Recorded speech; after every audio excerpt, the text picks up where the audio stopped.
Hello friends, super magic રસોઈમાં મિત્રો હું આપનું સ્વાગત કરું છું। આજે હું તમારી સાથે એક ટ્રીક શેર કરું છું જે બધાને જ ઉપયોગી થશે। ગમે તો લાઈક કરજો, શેર કરજો અને સબસ્ક્રાઈબ કરવાનું તો ભૂલતા જ નહીં। અને મિત્રો બાજુમાં રહેલ બેલ આઇકનને પણ પ્રેસ કરજો જેથી કરીને લેટેસ્ટ વિડીયોની માહિતી તમને મળતી રહે।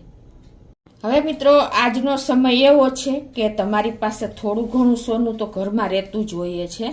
જોકે મોસ્ટ ઓફ આપણે લોકરમાં રાખતા હોઈએ છીએ, પણ જે આપણે રૂટીન પહેરવા પૂરતું કે કાંઈ પણ નાનું મોટું સોનું તો ઘરમાં હોય છે। તો અત્યારે રિસ્કી સમય છે કે આપણે પહેરીને પણ નથી નીકળી શકતા અને ઘરમાં તો થોડું ઘણું હોય છે અને મૂકીને પણ નથી જઈ શકતા।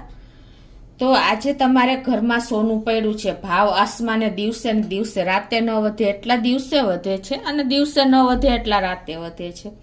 તો આ સમયમાં ગોલ્ડની વેલ્યુ બહુ વધી ગઈ છે। તો એને આપણે ઘરમાં પડેલું સોનું ઘરમાં કઈ રીતે રાખવું સેફટી, એનું પણ આજે એક પ્રશ્ન જ છે। તો આજે એ પ્રશ્નનો સોલ્યુશન હું તમારી સાથે શેર કરું છું કે આપણે ઘરમાં કબાટમાં રાખીએ, લોકરમાં રાખીએ તો એ રિસ્કી જ છે, પણ તમારે આ સોનું કઈ જગ્યાએ રાખવું કે તમને હાથમાં ન આવે અને આપણું સોનું સેફ રહે, તો એ સેફટી હું તમારે આજે સાથે શેર કરું છું। તો એમાં આજે જો આપણે નાના મોટું સોનું ઘરમાં હોય છે કે ચેન છે, બંગડી છે, રૂટીનમાં આપણે પહેરવા પૂરતું તો ઘરમાં હોય છે, એટલે આ બધું તમારે કઈ રીતે એને સાચવવું ને, બહાર ગયા હોય છે આપણે ઘણી વખત 2-4 દિવસ કે કાંઈ પણ, તો આપણે અત્યારે રિસ્ક લાગે છે કેમ કે સોનું અત્યારે આસમાને પહોંચ્યું છે, બધા લોકો મૂંઝાઈ ગયા છે, જેની પાસે છે એ પણ ટેન્શનમાં છે, નથી એ પણ ટેન્શનમાં છે। તો આજે એનું સોલિડ તમારી સાથે શેર કરું છું કે સેફટી કઈ રીતે રાખવી।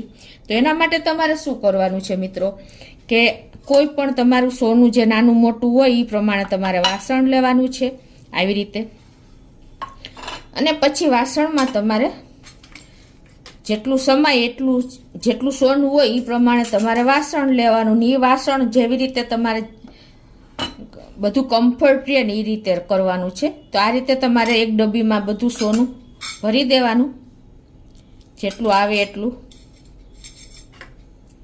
આ રીતે, અને પછી તમારે આ ડબ્બીને આપણે એકદમ ટાઈટ ડબ્બો લેવાનો, કોઈ પણ તમે લઈ શકો, સ્ટીલનો છે, પ્લાસ્ટિકનો છે કે કાંઈ પણ તમે લઈ શકો। અને પછી આ ડબ્બીને તમારે એકદમ નીટ એન્ડ ક્લીન આવી કોથળી લેવાની છે, પ્લાસ્ટિકનું બેગ, કેરી બેગ હોય કે કાંઈ પણ તમારે જીપ બેગ હોય એ લેવાની છે, અને પછી તમારે એને આ રીતે પેક કરી દેવાની છે, એટલે અંદર પાણી પણ ના જાય અને કાંઈ પણ ના થાય, એટલી સરસ પેક કરી અને તમારે આ ડબ્બીને કવર કરી દેવાનું છે। પ્લાસ્ટિક રેપથી કરો તો પણ ચાલે। આટલું કર્યા પછી મિત્રો હવે ખાસ તમારે આનું શું કરવાનું છે ને એ હું તમને બતાવું છું। જો આટલું તો આપણે પ્રોસિજર કરી લીધી, હવે આમાં ક્યાંયથી પાણી અંદર જઈ શકે નહીં, તમારો દાગીનો પણ પલળે નહીં, કાંઈ પણ ના થાય, એટલું સેફ થઈ ગયું છે, ક્યાંય પણ અગ્નિ પણ ન અડે, એટલું સરસ આપણે સ્ટીલની બેગ છે એટલે કોઈ પ્રોબ્લેમ તો આવશે જ નહીં। હવે તમારે આને કઈ જગ્યાએ રાખવું ને એ હું તમને ખાસ સેફટી બતાવું છું। તમારે સેફ માટે જો આવી રીતે પાણીનો ગોરો હોય છે ને, ભલે તમારે પાણી બદલાવવું પડે કદાચ પીવાનું હોય તો, અને આપણે પીવાનું પાણીનો જ ગોરો હોય છે, એમાં તમારે આને મૂકી જ દેવાનું છે, બરાબર, અને પછી તમારે એને ઢાંકી દેવાનું છે।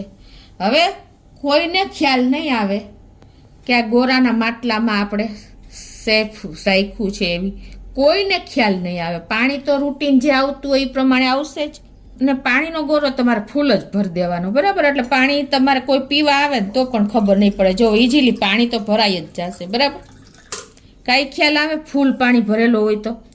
પછી તમે બહાર ગયા હો અને ઘરે આવો તો ઇઝીલી તમારે ઉપરથી ડબ્બો લઈ લેવાનો છે, એ આ પ્લાસ્ટિક છે એટલે ઉપર જ રહેશે, અને એવું હોય તો તમારે નીચે તળિયે સુધી ડુબાડી પણ દેવાનો। જો અત્યારે આ પાણીવાળી જ બેગ થઈ ગઈ છે, તો જો હવે મિત્રો આપણે આ બેગ ખોલી લઈએ, આમાં કોઈ પાણી જવાની ટેન્શન જ નહીં રહે તમારે। જો આ કોથળી ભીની થઈ છે, બરાબર, પણ આ ડબ્બા એવો ને એવો સેફ છે. જો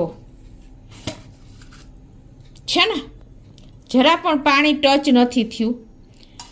આ એક તમને સેફમાં બતાવ્યું કે તમે ઘરે ક્યાંય પણ તમારે સોનું રાખવું હોય નાનું મોટું તો તમે આ રીતે રાખી શકો છો. કોઈ જાતના ટેન્શન વગર બહાર જઈ શકો છો. તો ચોક્કસ મિત્રો તમને આ વિડીયો ઉપયોગી થશે. ગમે તો લાઈક કરજો, શેર કરજો અને સબસ્ક્રાઈબ કરવાનું તો ભૂલતા જ નહીં.